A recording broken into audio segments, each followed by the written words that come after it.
नमस्कार, TNP news में आप सभी का स्वागत है। मैं हूं आपके साथ आरजू दुबे। बुलेटिन की शुरुआत करेंगे और सीधा खबरों की ओर चलेंगे। उत्तर प्रदेश में बीजेपी और समाजवादी पार्टी नेताओं के बीच जुबानी जंग जारी है। रामचरितमानस विवाद समेत तमाम मुद्दों पर दोनों पार्टियों के नेताओं में जमकर बयानबाजी हो रही है। अब शिवपाल सिंह यादव ने अखिलेश यादव को लेकर बीजेपी को सीधे चेतावनी दी है। दरअसल सपा प्रमुख बीते दिनों लगातार कार्यकर्ताओं के बीच आ रहे हैं। इस दौरान कुछ जगहों पर उन्हें काला झंडा दिखाया गया।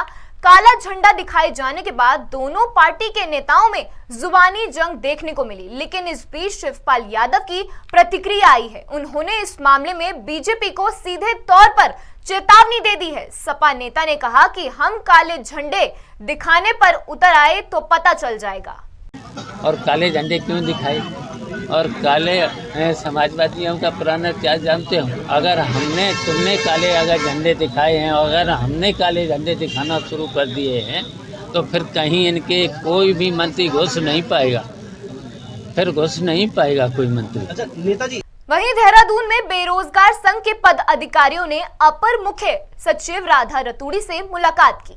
मुख्य सचिव ने बताया कि संघ के सभी मुद्दों को मुख्यमंत्री के समक्ष रखा जाएगा। रतूड़ी ने कहा कि सरकार का उद्देश्य निष्पक्ष और पारदर्शी भर्तियां करना है, जिसके लिए प्रदेश में नकल विरोधी कानून लाया जा रहा है। उन्होंने कहा कि इस कानून का उद्देश्य राज्य के युवाओं को मेरिट के आधार पर नौकरी देना है। साथ ही सरकार की कार्रवाई से बीते 1 साल में परीक्षा धांधली में शामिल सभी दोषियों को जेल भेजा गया है।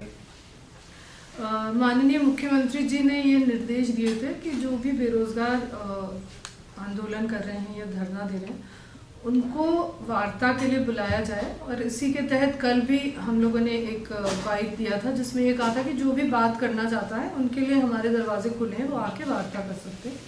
इसी कड़ी में आज कुछ युवक वार्ता के लिए आए थे। उन्होंने ये बताया कि वो लोग बेरोजगार संघ के सदस्य हैं। इस तरह का एक रजिस्टर्ड संघ बना हुआ है उत्तराखंड में और हर ज़िले में इनकी इकाइयां हैं, उनके मेंबर्स हैं।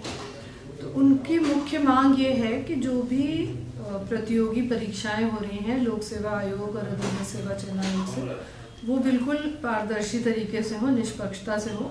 जहाँ पर भी कोई शिकायत आती है किसी भी परीक्षा से संबंधित, वहाँ पे उसकी निष्पक्ष जांच होनी चाहिए।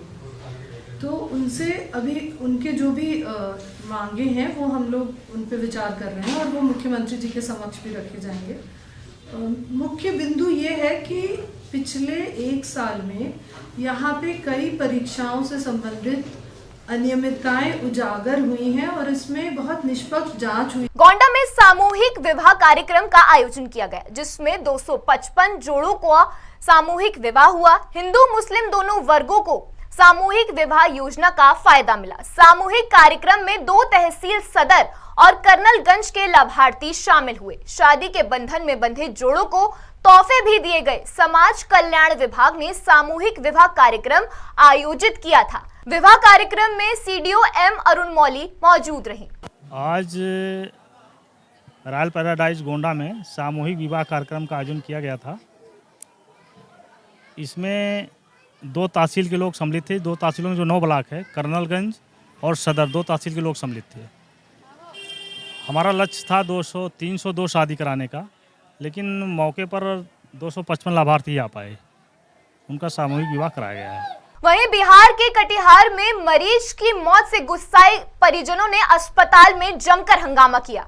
परिजनों ने इलाज में लापरवाही बरतने के आरोप लगाते हुए अस्पताल में तोड़फोड़ भी की। वहीं सूचना मिलते ही मुफस्सिल थाना की पुलिस मौके पर पहुंची, जिसके बाद आक्रोशित परिजनों को समझा बुझाकर मामले को शांत करवाया गया। दरअसल यह पूरा मामला हसनगंज थाना क्षेत्र का है, जहां ट्रैक्टर की चपेट में आने से बुरी तरह घायल हो गया था मरीज, जिसका इलाज चल रहा है।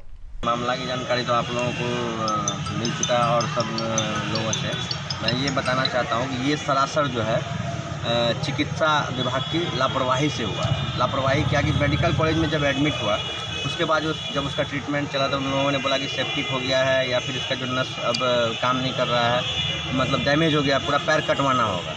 तो परिजन ने बोला ठीक है कर दिया जाए। पैर काटने के बाद वो बिल्कुल स्वस्थ थे, सही थे, मेडिसिन दवाई वगैरह टाइम पे चल रहा था।